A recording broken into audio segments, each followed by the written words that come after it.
Hello everyone, it's Peter Bom again, Australian motorcycle news. An update what happened today, the Saturday MotoGP in Austria. We had the qualifying and we had the sprint race. I assume you've seen the sprint race.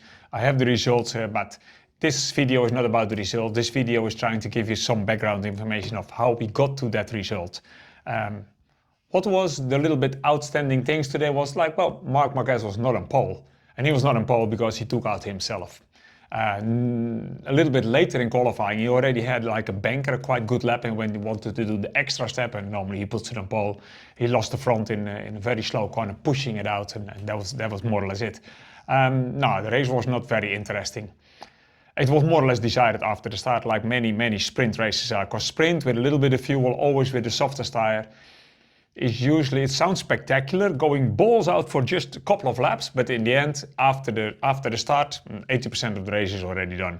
And the start was a bit of a sensational one, because Pecco Bagnaia on the front row, when he dumped the clutch, the bike went completely sideways. Okay, not completely, he went like 45 degrees over the whole grid, you know, hindering people and opening possibilities for other riders. So his start was immediately destroyed. That was Pecco Bagnaia's race.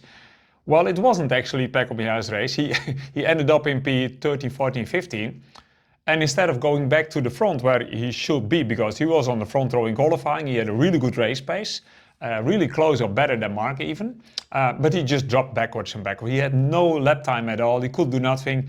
Last couple of laps before he even had to come in, we saw him a lot wobbling with the handlebars in long corners, which suggests to me like there was maybe one of his tires lost the pressure. You know, it's weird, normally never happens, but this is a year with Pecco where many things go wrong. So I would not be surprised if he just had a flat tire. The good thing here was that the 3 KTMs are in the top 10, which is nice because KTM literally lives around the corner. Mostly down to the chaos that Pecco created at the start.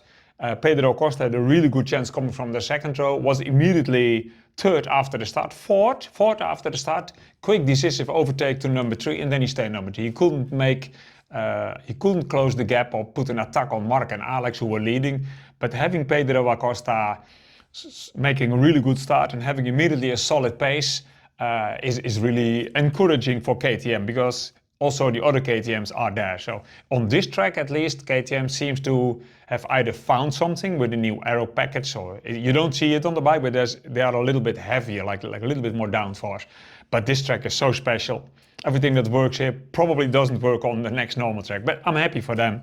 I'm not happy for Yamaha. I feel very sorry for Yamaha because they're just dead last. Yamaha, like I said yesterday, have no tool on this track. This is stop, go, stop, go, stop, go. And the only weapon the Yamaha has is fast, high corner speeds. Long corners where you have to carry a lot of speed. Well, we don't have them here. There is 2 long corners, but they are to the left and the front tire is really cold, so they're all a little bit careful around there. So no, the Yamahas were, you know, in the results. I have the results here, probably you've seen it yourself. We go immediately to the bottom. The last guy finishing, Miguel Oliveira, then Jack Miller, then Alex. So the last 3 positions are for the Yamahas. Then we have Fabio Quartararo in P11, actually gaining a couple of places after his qualifying position.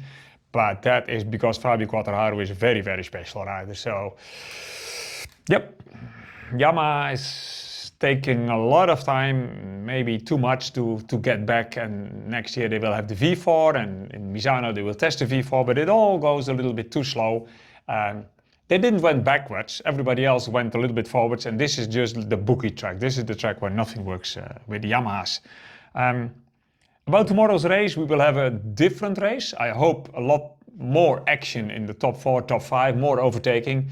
It's a little bit likely because the race is longer, so everybody has to be a little bit more careful with his tires. You can't just go flat out. You burn your rear tire very quickly here on all the right-handers. Secondly, I don't think anybody will use a soft rear tire. Already the soft rear tire now in the sprint was already on the limit. So that means a little bit less grip, and still you have to handle the tire over the whole race. Means everybody has to be a little bit strategic. And if you fuck up your start, you still can get to the front. So we expect a little bit of a different race tomorrow, probably and hopefully a little bit better, but not for the Yamahas. Just forget the Yamahas, forget Jack Miller, not this weekend. What can happen in Moto3 is we have the two Aussie riders here, Joel Kelso and Jacob Rulstone.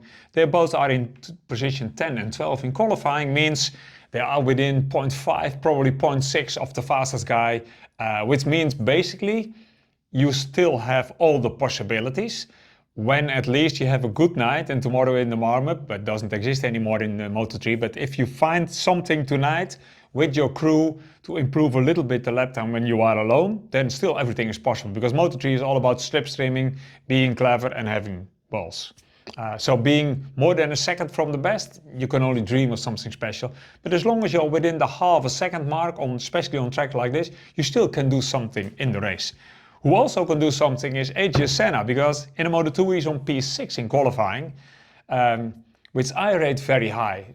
Not just because Moto2 is so tight at the top, it is, but it's such a very, very different, it's the total opposite track of where Senna Agius was until this race so good at. Like Silverstone, he will be good in Phillip Island, he was good in Asse, so he comes from being quite good on fast flowing tracks. Now he goes to the opposite, and he's also fast, means he gets every week, every month, more complete fast Moto2 rider, which means you still have an option, not a guarantee, an option to probably at some point go to MotoGP. I have some picture I want to share with you that the nice people of Yamaha send us, which I love. It's a beautiful picture. Jack braking hard for turn 1 in the Red Bull ring, but still behind him Jorge Martin, Miguel Oliveira, we have Joan Mir over there, we have one of the Aprilias, and we have Alex Rins in the back. So you already know the result. This is probably early in the race, and it shows actually how bad the situation with the Yamaha is, because in the beginning of the race they probably had a good start. They have some people behind them, but in the end they finished just dead last. So that's how grim Yamaha's situation at the moment is. Not about the race, but interesting, Casey Stoner, a guest on the MotoGP in the Red Bull Ring in Spielberg, and Casey is not shy, and Casey doesn't hesitate to share his opinion about where MotoGP is going. So Casey is not active in the MotoGP for quite a couple of years. He stopped very early, but he was very, very special at the time, and he knows it. And he recognizes special riders, and he doesn't hold back in his disagreement with the technical regulations where MotoGP is heading with all the rules. Because basically he says, and I agree not with everything Casey said, but in this case I agree a lot with him, he says what they are doing now with the regulations is taking away the tools that very special riders have, for example in finding exactly this little bit of grip by playing with the throttle and with the bike balance, because with the ride-height devices and there everybody has the same exit. He says now everything is concentrated in a very short braking area, because the brakes are, with all the aero, also shorter, so you make the chances of mistakes just bigger. And you make it easier for average rider to go almost just as fast as the top guys. And he's fully right in saying that. But they invited him to come there. They invited him in the media center to tell us, the journalists, what he thinks. But probably Donna is not always... they realize who he is. Casey is a character. I love that he says that he speaks his mouth and he has some intelligent things to say. He will actually be on the bike tomorrow. That is like a legend parade. I think that's the last thing that happens before MotoGP race. It's like a couple of legends will be there riding around on motorbikes, and Casey's there as well. But the best thing that happened today and yesterday is Casey telling us his opinion, and for most of it, I agree with it. But that's all for tomorrow. I hope you have a good race tomorrow. Thanks for watching and see you then. Bye bye.